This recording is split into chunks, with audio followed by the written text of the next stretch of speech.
High, this is Ritwika and very good morning সবাইকে। Welcome to my daily vlog. আমি কিন্তু এখানে ভিডিও করছিলাম আর আমার একটা নেইবার এরকম দেখে হাসছিল, তো আমি ওকে দেখে হাসলাম।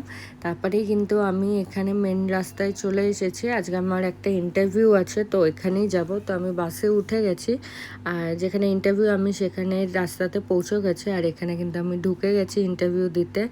এখন ওয়েটিংয়ে বসেছিলাম, তো এখানে তারপরে আমার ইন্টারভিউ হয়ে কিন্তু আমি বেরিয়ে গেছি। বেরিয়ে দেখি কিন্তু বৃষ্টি ভালো মতনই নেমে গেছে, আর আমি সেদিনকার ছাতাও নিয়ে যাইনি, তো হালকা হালকা তো আমাকে ভিজতেই হয়েছে। তারপরে ভাগ্যবশত বাসটা পেয়ে গেছিলাম, পেয়ে কিন্তু আমি একদম ডাইরেক্ট বাসে আমার বাড়ি অবধি আসে। তো নেমে গিয়ে আমি কিন্তু ঘরে গিয়েই লাঞ্চ করে নিয়েছিলাম, কারণ আমার খিদা পেয়েছিল। ফ্রেশ ট্রেশ হয়ে লাঞ্চ করে নিয়ে তারপরে কিন্তু এখানে আমি বাসনটা মেজে নিচ্ছি।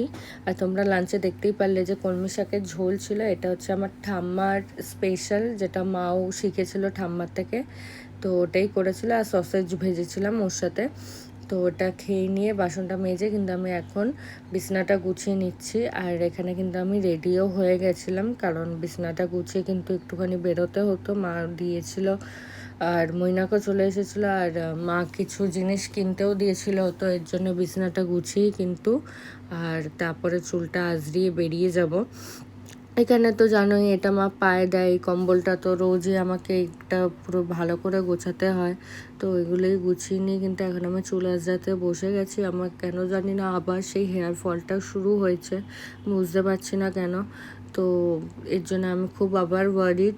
মাঝখানে ঠিক হয়ে গেছিলো, বাট এখন আবার হচ্ছে। তো আমি এর জন্যে আবার একটুখানি চুলের আমার ট্রিটমেন্ট করতে হবে, তো ওটাই করব কিছুদিন পর। তো এখানে আমার চুল বাঁধা হয়ে গেছে। আর এখানে কিন্তু আমরা বাজারে চলে এসেছি। এটা হচ্ছে রামলাল বাজার। আর এখানে আমাদের মুড়ি কেনার ছিল, তারপর ওটস কেনার ছিল, তারপর আরও টুকটাক আটা ময়দা কেনা ছিল। এগুলো কিনে নিয়ে কিন্তু আমরা এবারে চলে যাচ্ছি যেখানে আমরা রোজ আড্ডা মারতে যাই, ওইখানে।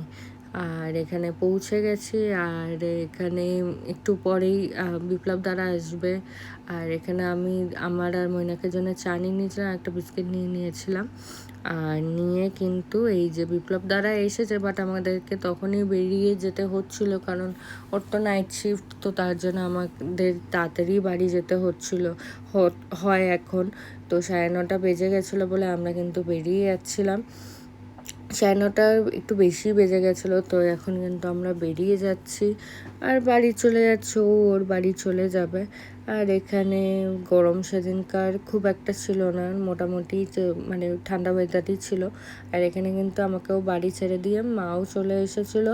তো মা কিন্তু আজকে চিকেন রান্না করছিল, আর এখানে কিন্তু চিকেন রান্না করছে, আমি ওটাই দেখছিলাম।